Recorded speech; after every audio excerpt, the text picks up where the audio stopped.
주옵소서. 감사하고 우리 주 예수 그리스도의 이름으로 기도드립니다. 아멘. 하나님의 말씀 함께 봉독하겠습니다. 이사야 43장 14절에서 21절까지 한 절씩 교독하겠습니다. 이사야서 43장 12절에서 21절, 구약성경 1020페이지 함께 찾으셔서 한 절씩 교독합니다. 찾으신 줄 알고 제가 43장 14절을 먼저 봉독하겠습니다. 너희의 구속자요 이스라엘의 거룩하니 여호와가 말하노라. 너희를 위하여 내가 바빌론에 사람을 보내어 모든 갈대아 사람에게 자기들이 연락하던 배를 타고 도망하여 내려가게 하리라.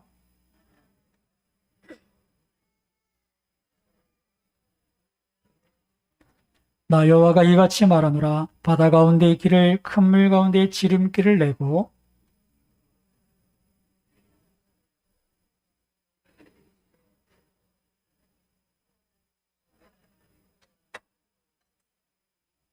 너희는 이전 일을 기억하지 말며 옛날 일을 생각하지 말라.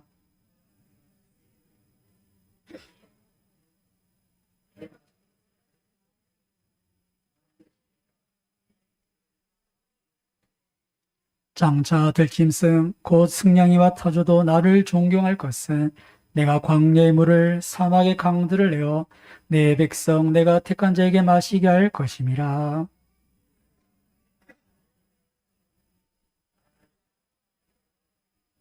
아멘. 할렐루야. 옆에 분에 인사드리겠습니다. 하나님께서 함께 하십니다. 예배 자리에 올라오신 여러분들을 주님의 이름으로 축복합니다. 오늘은 왜 예배를 드려야 하는가 라는 제목으로 말씀을 살펴보도록 하겠습니다. 예배라는 그 한자를 보면 예배예, 예돌이, 또 절하다, 절배라는 게 글자죠. 그래서 경의를 표하며 절한다. 그렇게 단어의 뜻을 설명할 수 있습니다.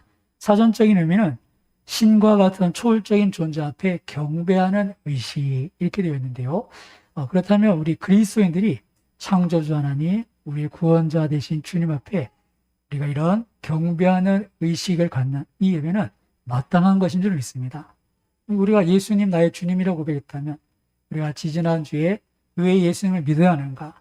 우리 인생 한번 죽는 건 정해졌고 그 후에 심판이 있는데 우리가 행한 대로 심판을 받아 둘째 사망, 불못에 영원한 지옥에 던져져야 될 운명인데 예수님 날 위해 십자가 피 흘려 죽으셔서 우리의 죄를 다 담당하셨기에 우리가 하나님 앞 보시기에 의롭다함을 받아서 구원을 받았다면 우리가 그 구원의 주님께 마땅히 경배와 찬양을 올려드려야 되는 줄 믿습니다.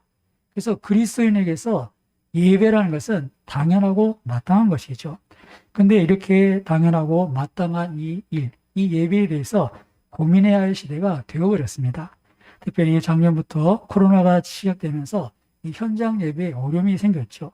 사회적인 불안감도 있고 또 정부의 방역 방침도 있고 해서 이 예배당에 모여 예배하는 것이 꺼려지기도 하고 또 이런 시국에꼭 예배당에 모여 함께 예배를 드리지 않은가 그런 질문을 던지게 되더라는 것입니다. 교회 밖에서는 교회가 왜 사람들에게 피해를 끼치냐, 너무 이기적이지 않느냐라고 비난하고 또 교회 안에서도 교회가 이웃을 사랑해야지 우리 자신만 위해서 예배를 고집해서 해야 되겠는가 그렇게 주장을 하기도 하더라는 것입니다. 그렇게 벌써 1년 7개월이 지났습니다. 정말 이렇게 금방 지날 것 같았던 정말 정부가 코로나 끝이 보인다고 말한 지가 벌써 1년이 지나고 지금 서울은 4단계 방역 단계가 되어 있는데요. 굵고 짧게 2주만 시행하고자 했던 그 4단계가 지금 6주째 이제 연장이 되고 있습니다. 여러분 사실상 4단계는 도시가 폐쇄된 겁니다. 말이 이렇게 하면 4단계지 저녁 6시 이후에 2명 이상 다니지 말아라. 옛날에 통행금지랑 다를 게 없는 것이죠. 세계 어디에도 볼 수 없는 그런 상황을 우리가 맞고 있습니다. 국민들이 적극적으로 방역 수칙을 준수하고 있지만 지금 4단계라는 것은 여러분 오후 6시 전까지는 사적인 모임 4명, 4명. 그리고 오후 6시에 2명 이상 모이지 말라는 건데요. 그래서 이제 제가 어머니께서 병원에 아프셔서 병원에 이제 가 있으면서 이런 전 얘기를 하면서 이제 간호사 오셨는데 어머니 그렇게 얘기를 하시는 거예요. 그러니까 이제 간호사님 한 분이 그래도 남자 여자 데이트라고 2명은 허락하는가 보다 그러면서 그런 이야기를 이렇게 우스갯소리를 한 적이 있습니다. 그렇게 4단계를 되었는데 사실 이 4단계에서 교회 예배는 집회는 폐지입니다. 전면 금지죠. 모든 예배를 비대면해라. 그렇게 정부 방침이 되어 있는데 어제 그저께 6일 날 9일부터 또 이제 2주간 연장되면서 조금 완화됐습니다. 4단계지만 공간 내에 10%까지는 허용이 되고 그래도 아무리 넓은 공간에 있어도 99명 이상은 모이지 못한다. 그래도 이렇게 그 정도 모일 수 있도록 방역 조짐이 교회에 대해서 약간 좀 완화된 그런 상황입니다. 지방은 이제 3단계죠. 오늘 올라오시면서 교회 곳곳에 안내된 것처럼 저희는 공간의 20%. 그래서 본당에는 이제 저희들이 보조의자를 빼고 장의자 한 분씩 앉으시면 되고 또 장로실이 3명 이렇게 또 정해진 대로 이렇게 우리가 모여서 이렇게 예배를 이렇게 드릴 수 있습니다. 그래도 참 감사한 게 아직 예배를 이렇게 드릴 수 있다는 게 감사하고요.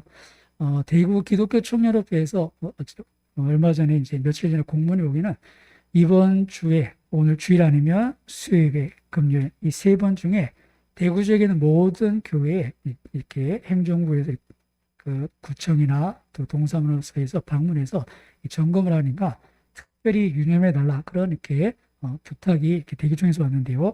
지금 우리가 그런 시대입니다. 물론 교회가 어떻습니까? 최선화된 이 정부 방침 방역을 우리가 준수해야 되겠습니다. 근데 여러분 집합 금지 또 예배 금지라는 조치가 취해지면 어떻게 될까요? 행정명령이니까 뭐 예배를 안 드리면 되지 쉽게 생각할 수도 있겠고 아니면 집회의 자유, 종교의 자유가 없는 헌법을 위반하는 반헌법적인 조치거든요. 이런 면에 있어서 우리가 이것을 따를 수 없다라고 말할 수 있겠고 아니면 그 모두보다 하나님의 명령이라면 주님의 뜻이라면 우리가 예배를 어떻게 될 것인가 그런 고민을 어쩌면 심각하게 될 그런 상황들입니다. 이런 고민, 질문 속에서 오늘 본문 제목처럼 왜 우리가 예배를 드려야 되는가 하는 부분에 대해서 분명한 답을 얻을 수 있는 그런 귀한 시간 되시기를 주님의 이름으로 축원합니다.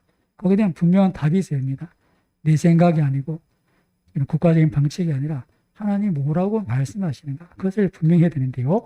먼저 우리가 예배를 드려야 되는 근본적인 이유에 대해서 2가지를 살펴보겠습니다. 첫 번째는 하나님이 사람을 창조하신 목적, 그러니까 우리를 왜 만드셨는가, 우리가 이 땅에 왜 존재해야 되는가, 그 이유 자체가 하나님을 찬송하고 하나님께 영광을 돌리도록 지음받았다는 것을 기억해야 합니다. 오늘 본문 말씀 21절은 마지막 이렇게 말씀하시죠. 21절 같이 봉독해 보겠습니다. 이 백성은 내가 나를 위하여 지었나니 나를 찬송하게 하려 함이니라. 아멘. 하나님께서 하나님의 백성을 지으신 목적, 세계 열방 가운데 이스라엘을 택하신 목적은 나를 찬송하게 하려 한다. 우리가 읽지 않았지만 43장 앞에 7절에 보시면 이렇게 말씀하십니다.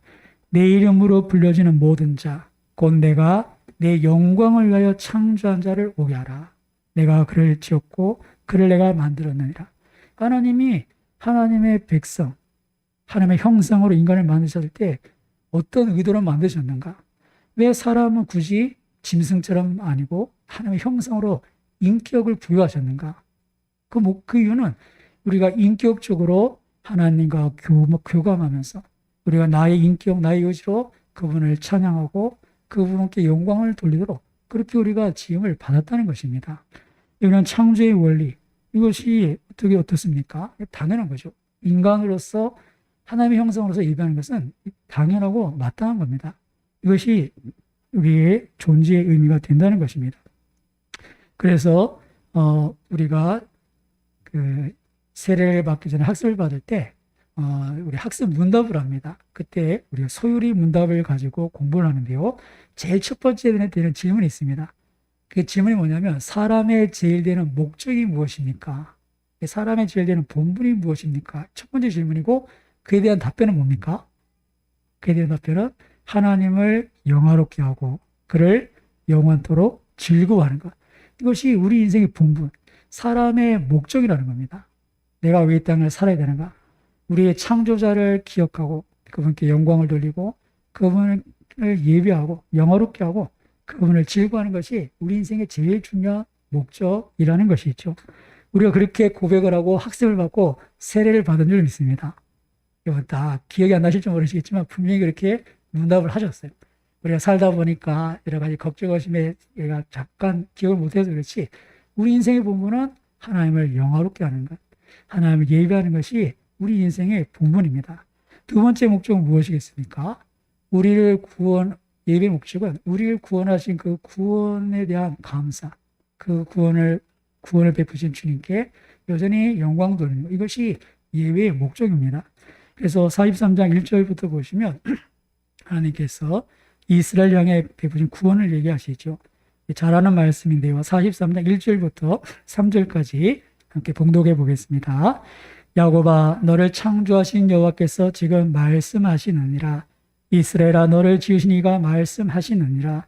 너는 두려워하지 말라. 내가 너를 구속하였고 내가 너를 지명하여 불렀나니 너는 내 것이라. 내가 물 가운데로 지날 때에 내가 너와 함께할 것이라. 강을 건널 때에 물이 너를 침몰하지 못할 것이며 내가 불 가운데로 지날 때에 타지도 아니할 것이요 불꽃이 너를 사르지도 못하리니 대전하는 여호와 내 하나님이요 이스라엘의 거룩하며 내 구원자임이라. 내가 애굽을 너의 속량물로 구스와 스바를 내 대어를 대신하여 주었노라. 아멘. 하나님께 우리가 찬양과 영광을 돌리고 예배를 드려야 되는 그 근본적인 목적. 우리를 그렇게 창조하셨고 이 죄 많은 인생을 구원하셨고 주님 우리 위해 십자가에 필려 죽으셨으니 그분께 우리가 이 복된 날 예배하고 그분의 이름을 높이는 것은 마땅하고 당연한 일인 줄 믿습니다. 마땅하고 당연한 일이죠. 그래서 성경을 보시면 이 예배에 대해서 많은 강조를 하고 있는 것을 알 수 있습니다. 여러분 에덴에서 쫓겨난 인간에게 하나님께서 가장 먼저 우리에게 주셨던 그런 사건들은 가인과 아벨의 제사의 문제입니다. 여러분 에덴에서 쫓겨났습니다. 땅은 저주를 받아서 엉겅퀴를 내고 정말 살기 힘들게 됐는데 그런 우리에게 제일 먼저 보여주신 게 뭐냐면 예배의 문제라는 것이죠. 우리 인생에서 중요한 것은 여러분 먹고 사는 문제가 아닙니다. 자식 키우는 문제도 아니고 내 꿈을 이뤄가는 문제도 아닙니다. 물론 이것이 중요하죠. 하지만 더 중요한 건 무엇입니까? 하나님을 예배하는 데 이것이 우리 인생의 본분인 줄 믿습니다. 그래서 창세기 3장에 선악과를 따먹고 에덴에서 쫓겨난 후에 제일 먼저 하나님 우리에게 보여준 사건은 가인과 아벨. 너희들이 어떻게 예배를 드려야 되냐? 아벨과 같이 하나님이 기쁘시는 예배자가 된다. 이것이 첫 번째 사건입니다. 그럼 요한계시록 제일 마지막에는 어떤 장면이 있을까요? 새하늘, 새 땅, 새 예루살렘 성에서 구원받은 성도들이 멸류관을 벗어던지며 주님께 찬양 돌리고 예배하는 모습. 그것이 성경의 마지막인 줄 믿습니다. 성경은 그렇게 예배로 우리를 이끄시죠. 그리고 아브라함이 처음 주님을 쫓아 가나안 땅에 들어갔을 때 아직까지 믿음이 없었지만 성경은 분명히 기록합니다. 아브라함은 가는 곳마다 제단을 쌓고 여호와 이름을 불렀더라. 이것이 정말 하나님의 약속을 가진 사람, 정말 하나님의 인도를 받는 사람의 마땅히 행할 바라는 것을 볼 수 있죠. 그리고 엘리 제사장의 집안이 멸망한 이유는 다른 게 아닙니다. 그 두 아들이 여호와의 제사를 멸시하였다. 다른 죄가 아닙니다. 하나님께 드려진 제사를 멸시했다는 겁니다. 다른 죄도 많이 지었잖아요. 그죠? 뭐 회막 안에 있는 여자들, 또 여러 가지 뭐 정말 이렇게 불량자같이 살았지만 하나님이 딱 지명하신 게 뭐냐면 여호와의 제사를 멸시했다는 겁니다. 여러분, 그리고 이스라엘 백성들이 결국 약속의 땅에서 쫓겨난 이유가 뭡니까? 하나님께 돌려야 할 마땅할 영광을 우상에게 줘버린 겁니다. 이 우상을 섬기면서 하나님께 돌려야 할 영광을 우상에게 주니 하나님께서 그렇게 그들에게 실질하게 약속하셨는데 그들을 약속의 땅에서 쫓아내시고 물론 다시 회복해 하시죠. 회복해 하시는 목적도 뭡니까? 오늘 이사야 43장의 말씀이 그 말씀이잖아요. 내가 달러 너희를 구속한다. 그 목적은 내 백성은 나를 찬송하기로 지었다. 이것이 하나님의 근본적인 목적인 것을 볼 수 있습니다. 예수님께서도 이렇게 말씀하셨습니다. 하나님은 신령과 진정으로 예배하는 자를 찾으신다. 하나님의 관심이 어디 있다는 겁니까? 하나님의 관심은 하나님을 인정하고 그분의 그분 되심을 고백하며 그 하나님을 신뢰하고 믿음으로 사는 사람, 그렇게 하나님 앞에 엎드려 절하고 예배하는 사람, 그들을 찾고 계신다. 이것이 주님의 말씀 아닙니까? 성경에 하나님이 이렇게 알타게 찾는 사람이 몇 명 없어요. 하나님이 찾고 있는 사람이 그렇게 많지 않아요. 예배하는 자를 찾는 줄로 믿습니다. 그만큼 예배가 중요합니다. 이렇게 예배는 그리스도인이라면 너무나 당연하고 마땅히 드려야 하는 것인데, 그렇다면 서론에서 잠시 드렸던 질문처럼 예배 드리는 것이 이렇게 마땅하고 당연한데 굳이 우리가 이런 부분들에 대해서 고민해야 될 이유가 뭔가? 이 코로나라는 사태, 우리가 예배당에 모여서 예배를 드리는가, 꼭 또 교회에서 예배를 드리는가, 이런 문제는 사실 굉장히 이렇게 쉽지 않은 문제입니다. 지난주에 제가 말씀드렸지만 가나안 성도에 대해서 살펴봤습니다. 안나가 성도, 그것은 신조어입니다. 근데 이게 성경적인 단어인가? 하나님의 뜻은 우리가 교회가 내 마음에 들지 않든, 교회가 정말 내 삶에 이렇게 좀 올매는 것 같든 어떤 간에 주님의 뜻은 주님의 몸된 교회로 우리가 모이기를, 하나 되기를 원하시는 줄 믿습니다. 그렇다면 그 하나님의 뜻에 순종하는 사람들이 성도라는 것이죠. 가나안 성도는 좋게 붙인 말이지만 엄밀하게 말하면 하나님이 교회에 나가는 게 뜻인데, 교회에 속하는 것이 뜻인데 그 뜻을 거스리는데 성도라고 부를 수 있는가? 그런 고민을 한다면 예배라는 부분은 마찬가지입니다. 우리 시대의 신조어가 비대면 예배죠. 비대면 예배, 이것이 어떤 것인가? 오늘 우리가 그달로 한번 찾아보기 위해서 예배의 본질적인 특성을 알아야 됩니다. 여러분 한번 따라해 보겠습니다. 예배는 하나님과의 만남이다. 예배는 다른 것 뒤집치고 죄인된 인간이 십자가의 공로, 하나님의 은혜를 통해서 거룩하신 하나님과 만나는 장소, 그 시간이 예배인 것입니다. 예배는 가장 큰 특징은 만남의 장소라는 것. 우리가 이 부분을 한번 살펴볼 텐데요. 출애굽기 말씀을 잠시 보겠습니다. 출애굽기 29장 42절과 43절을 같이 한번 봉독하겠습니다. 예배의 자리가 만남의 자리, 하나님과의 만남의 장인 것을 우리가 분명히 알 수 있는데요. 출애굽기 29장 42절, 43절, 구약성경 127페이지입니다. 예. 출애굽기 29장 42절, 43절 함께 봉독합니다. 이는 너희가 대대로 여호와 앞 회막문에서 늘 드릴 번제라. 내가 거기서 너희와 만나고 내게 말하리라. 내가 거기서 이스라엘 자손을 만나리니 내 영광으로 말미암아 회막이 거룩하게 될지라. 아멘. 이 말씀 어떤 말씀이냐면 하나님께서 애굽에서 이스라엘 백성을 구원해내셨습니다. 그래서 그들을 광야로 이끄시고 시내산에서 19장에 출애굽기 19장에 언약을 맺으시죠. 나는 너희 하나님이 되고 너희 내 백성이 될 것이라. 그리고 그 하나님의 백성들에게 하나님의 백성다운 삶을 위해서 그들이 지켜야 될 십계명과 규례를 주십니다. 그러고 나서는 이제 그들이 하나님 앞에서 먹고 마시고 잔치를 베풀고는 이제 하나님께서 제일 먼저 무엇을 하시냐면 성막을 지켜야 하십니다. 왜요? 이제 너희는 내 백성이 되고 나는 너희 하나님인데 내가 너희 가운데 있겠다. 너희 가운데 있겠다. 이런 거예요. 남자와 여자가 결혼해서 결혼을 하게 돼서 제일 먼저 준비하는 게 뭡니까? 신혼집이죠. 신혼집. 여지껏 따로 했다가 신혼집이 이제 같이 사는 거잖아요. 하나님께서 너희는 내 백성, 나는 너희 하나님 될 것이다. 제일 먼저 하신 게 하나님의 집 성막을 짓고 우리 가운데 함께 계시는, 이거 제일 먼저 명하셨어요.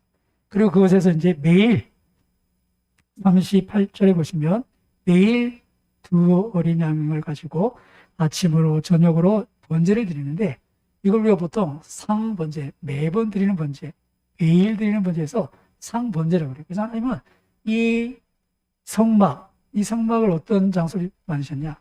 거기서 매일 예배하는 장소를 만드시고, 그리고 거기서 하나님 어떻게 말씀하십니까? 42절 40 말씀처럼 내가 거기서 너희와 만나고 내게 말하리라. 그렇게 하나님이 우리를 언약 백성 삼으시고 만남의 장소, 그렇게 우리를 만나시는 장소로 예배의 자리를 세우셨다는 겁니다. 아침 저녁 늘 거기서 번제를 드려라. 내가 거기서, 어디에서요? 그 예배의 자리, 제사의 자리에서 너를 만나고 내게 말하리라. 그렇게 우리를 찾아와 주셨다는 것이죠.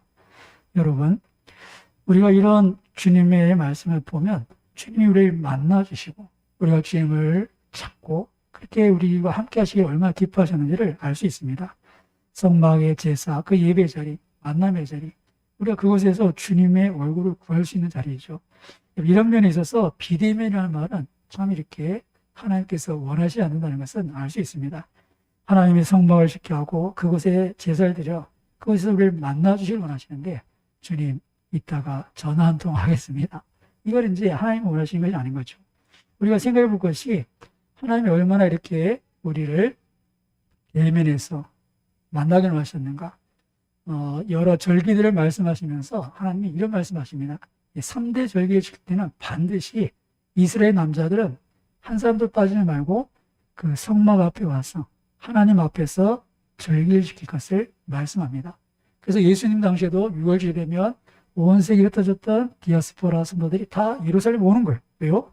내가 거기서 너희를 만나고 내가 말하리라. 이스라엘 모든 남자는 1년 3번 반드시, 다른 때 몰라도 3번은 반드시 이곳에 와서 나를 만나라는 겁니다. 내게 보이라는 겁니다. 네 얼굴 좀 보자는 거죠. 그래서 출애굽기 34장 말씀에 이런 말씀이 있습니다. 같이 폈던 말씀이니까 출애굽기 34장 22절에서 24절까지 말씀 한번 살펴볼 텐데요. 34장 22절에서 24절. 이 말씀을 다 펴놓으시고 한번 자세히 우리가 하나님 얼마나 우리를 대면해 보고 싶어 하시는지 한번 볼 텐데요. 우리 같이 34장 22절에서 24절 같이 봉독합니다. 77절 곧 맥주의 초실절을 지키고 새말에는 수장절을 지키라. 너의 모든 남자는 매년 3번씩 주 여호와 이스라엘 하나님 앞에 보일지라. 내가 이방 나라들을 내 앞에서 쫓아내고 내 지경을 넓히리니 내가 매년 3번씩 여호와 내 하나님을 뵈려고 올 때에 아무도 내 땅을 탐내지 못하리라. 아멘. 여러분, 이스라엘 백성들이 1년에 3번 성전을 찾는다. 성막을 찾는다. 결코 쉬운 일이 아닙니다. 거리적인 이 문제가 있잖아요. 멀리 떨어진 지역이 있습니다. 예수님 시대만 해도 다른 나라에서 이렇게 흩어져 있던 이들이 그 먼 거리를 왔다 가려면 교통이 얼마나 불편합니까? 그러면 정말 한 달 이상 이렇게 자리를 비워야 되는, 삶의 자리를 이렇게 비워야 되는 그런 문제가 생기죠. 이런 번거로움이 있습니다. 그리고 또 여러 가지 문제들이 있을 수 있겠죠. 또 절기를 지키는 그 시기가 참 애매한 게 6월절은 새해입니다. 첫째 달 15일. 이렇게 1월 되면 바쁘잖아요. 제가 이렇게 교회 이렇게 계획을 보면 연말에 계획하고 연초에 이렇게 계획이 움직여가지고 한번 이렇게 움직여가는 데까지 연말 연초가 교회에서 제일 바쁩니다. 여러분 삶에서 어떤지 모르겠는데 그렇게 연말 연초 굉장히 바쁜데요. 여러분 이렇게 연초에 이 6월절 지키는데 어떻게 해요? 집에서 이렇게 알아서 지켜라가 아니라 반드시 성전에 오라는 거예요. 반드시 성막에 오라는 거예요. 왜요? 내가 네 얼굴 좀 봐야 되겠다는 거예요. 그래서 오늘 본문 말씀에도 방금 읽었던 말씀에도 보시면 24절에 보시면 내가 매년 3번씩 여호와 내 하나님을 뵈려고 올 때 주님을 뵈려고 오라는 거예요. 아니 그렇게 멀리 있는데 주님 이렇게 먼데요. 꼭 가야 됩니까? 아니요. 뭐 다른 때만 가도 3번은 반드시 와야 된다. 귀찮을 수 있고 번거로울 수 있죠. 근데 단순히 그런 문제가 아니라 경제적인 문제도 뒤따릅니다. 그죠? 아까 말씀드린 것처럼 거리가 멀면 한 주, 2주 그 성회를 지키는 절기 자체가 8일입니다. 안식일. 그러면 한 주간을 비워야 되는데 왔다 갔다 하면 2주 뭐 정말 어떻게 회의에 나간 사람은 한 달 그냥 생활을 멈춰야 되는 거예요. 그런데도 어떻게 해요? 하나님 제가 이거 어떻게 먹고 삽니까? 그래도 오라는 거예요. 그뿐 아닙니다. 오늘 본문 방금 읽었던 24절 보시면 내가 내 하나님을 뵈려고 올 때에 아무도 내 땅을 탐내지 못하리라. 여러분 지금 이스라엘 백성이 가나안에 정착해 있을 때라도 주변에 위험 국가들이 있습니다. 고시탐탐 이 땅을 노리는 이런 위기 상황, 이런 위험한 상황인데 하나님 지금 내가 남자들 다 빠지면 괜히 이렇게 저기 쳐들어와서 약탈해 가고 또 애써 지은 집도 다 불타버리고 아니 이거 어떻게 합니까? 근데 하나님 말씀이 뭡니까? 너는 3번 여호와 앞에 나와서 얼굴을 보이고 네가 걱정하는 것은 내가 알아서 하겠다는 겁니다. 아무도 내 땅을 탐내지 못하게 할 것이다. 이것이 하나님의 말씀입니다. 우리는 충분히 생각할 수 있습니다. 아까 말씀드린 것처럼 번거롭기도 하고 그리고 경제적인 손실도 있을 수 있고 게다가 이렇게 위험한 상황일 수 있어요. 우리가 다 예상할 수 있는 문제입니다. 우리 예상 못할 문제가 아니라 다 예상이 되는 문제예요. 근데 하나님 뭐라고 말씀하시냐면 네가 예상하는 거는 네가 할 게 아니다. 네가 할 바는 해라. 너는 3번은 나한테 와서 얼굴을 베어라. 그 나머지는 내 갈 몫이다. 이해가 되십니까? 아니, 그렇게 말씀하시는 거예요. 아니, 우리가 다 빠지면 전쟁이 나서 어떻게 합니까, 주님? 그건 내가 할 바고, 너는 와서 내게 얼굴을 보이라는 겁니다. 이것이 하나님의 뜻인 줄 믿습니다. 이게 하나님의 뜻이라는 거예요. 지금 우리 시대의 비대면 예배입니다. 근데 하나님 뵈라고 오라는 거예요. 하나님, 지금 상황이 이런 상황인데요. 쉬고 있는데요. 그거는 내가 알아서 한다는 겁니다. 이해가 되십니까? 목사, 이게 말이 됩니까? 바이러스가 이게, 여러분, 하나님께서 질병도 다스리신 줄 믿습니다. 혹시나 그렇게 모여서 예배하는 가운데 우리가 확진자가 났다고 칩시다. 그것이 하나님 뜻 가운데 있는 줄 믿습니다. 하나님께서 하시는 일이잖아요. 그걸 이렇게 꼭 내 생각에 이건 안 돼. 이렇게 되면 안 돼. 하나님께서 우리보다 더 잘하시잖아요. 그리고 그 하나님을 인정한다면 우리는 우리가 해야 할 바를 해야 되는 줄 믿습니다. 신앙생활하면서 꼭 기억해야 될 것이 내가 할 바를 하면 됩니다. 내가 할 바. 하나님이 할 바에 대해 자꾸 왈왈발해서는 절대 안 되고 다른 사람이 해야 될 일을 지적하지 마십시오. 다른 사람을 주장하시지 마십시오. 집사님, 집사님 저렇게 해야 되는, 그럼 집사님 알아서 해야 되는 일이고 내가 해야 될 일이 있습니다. 두 사람 사이에 문제가 생기면 나는 내가 할 일이 됩니다. 저 집사님이 이거는 저 집사님이 해야 되는 일인데 우리가 왜 답을 못 찾습니까? 자꾸 다른 사람을 주장하는 거예요. 저 집사님이 저래야 되고, 저 집사님이 저래야 되고, 자기 할 일을 안 해요. 자기가 해야 될 게 있는데 그건 안 하는 거예요. 왜요? 안 해야 될 명분이 있어요. 저 집사람도 안 하는데, 저 사람도 안 하는데. 그거는 하나님의 뜻이 아니라는 겁니다. 이것이 비단 우리 관계뿐 아니라 하나님과의 관계에서도 그래요. 하나님, 이거 합리적으로 봐서 말이 안 되지 않습니까?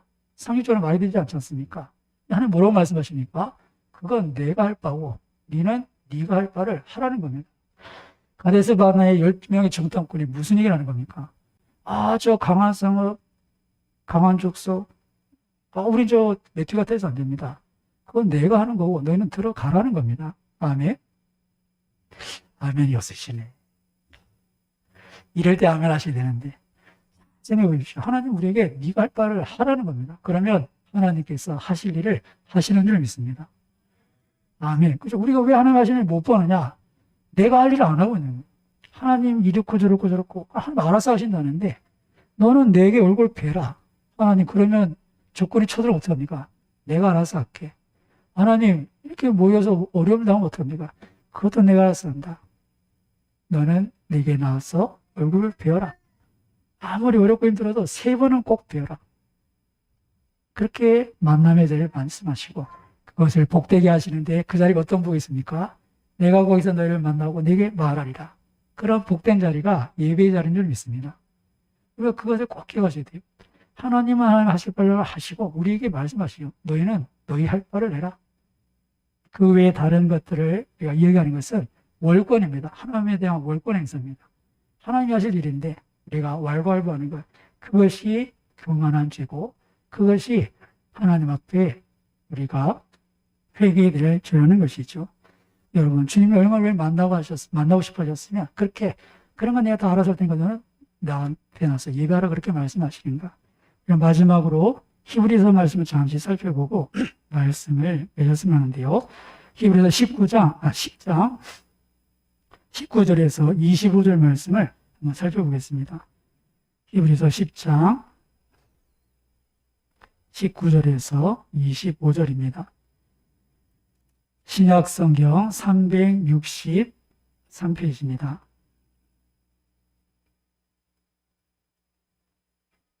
히브리서 10장 19절에서 25절 같이 한 목소리로 함께 봉독해 보겠습니다.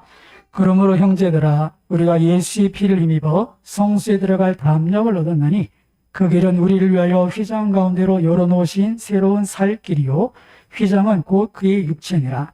또 다스림의 집 다스리는 큰 제사장이 계심에 우리가 마음의 뿌림을 받아 악한 양심으로부터 벗어나고 몸은 맑은 물로 씻음을 받았으니 참 마음과 온전한 믿음으로 하나님께 나아가자.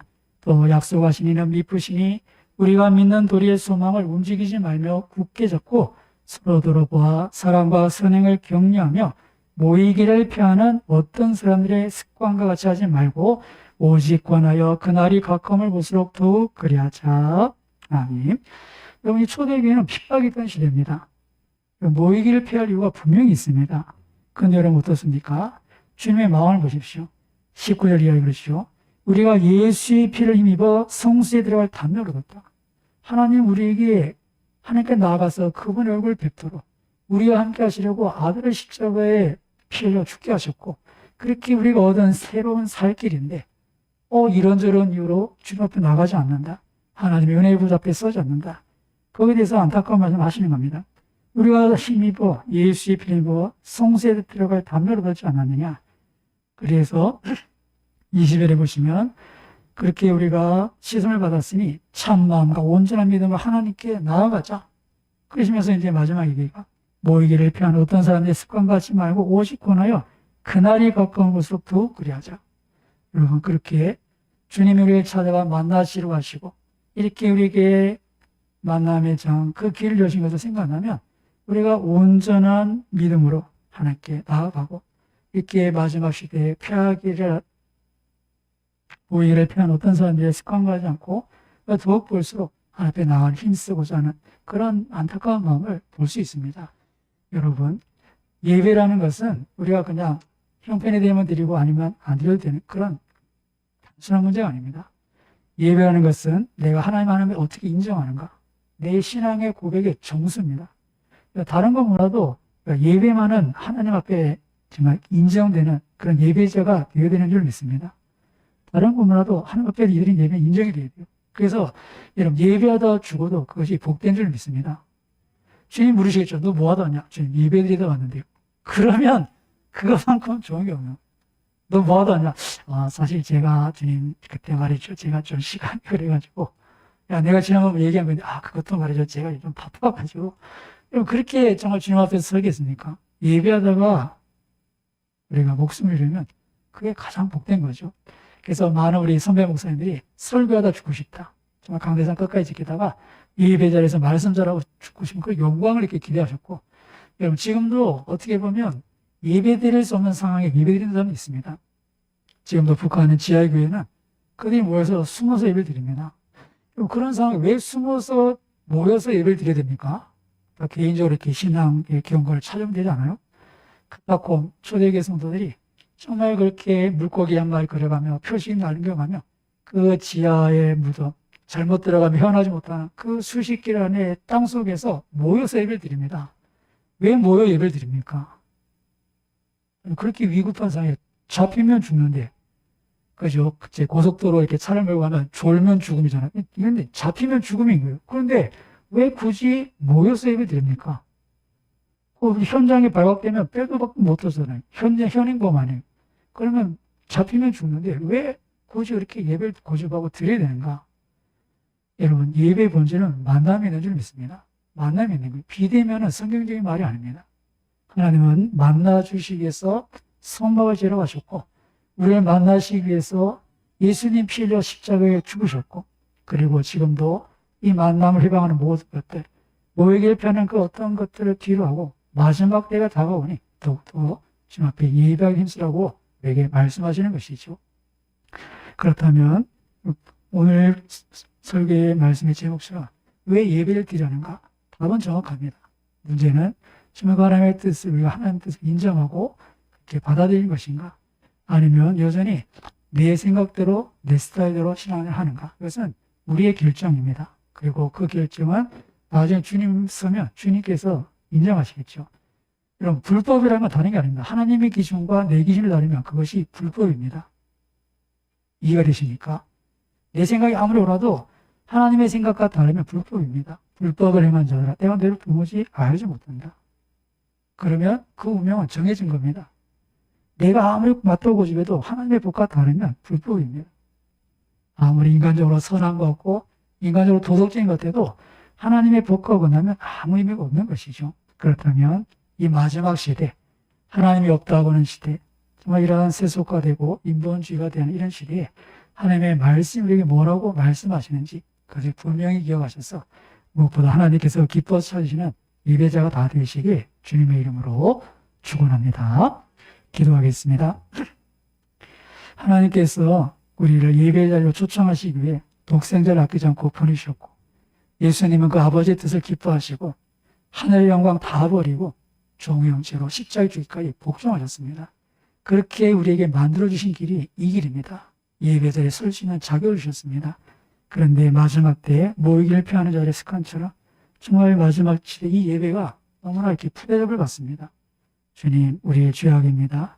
우리가 다른 건 못해도 우리의 온전한 믿음의 고백에 예배 자리에 서서 주를 배울 수 있도록, 좀 불편할 수 있고 또 삶에 또 경제적인 실제인 어려움이 올 수도 있고, 아니면 저기 와서 땅도 뺏을 수 있는데, 주님, 우리가 그럼에도 불구하고 주님 예배하라 그래서 예배할 때 이 모든 것에서 하나님 은혜로 지켜주시고, 정말 그것이 우리에게 하나님 되심을 경험할 수 있는 기회가 되도록 이 모든 걸 주님께 맡기며 우리 같이 한번 말씀을 생각하시고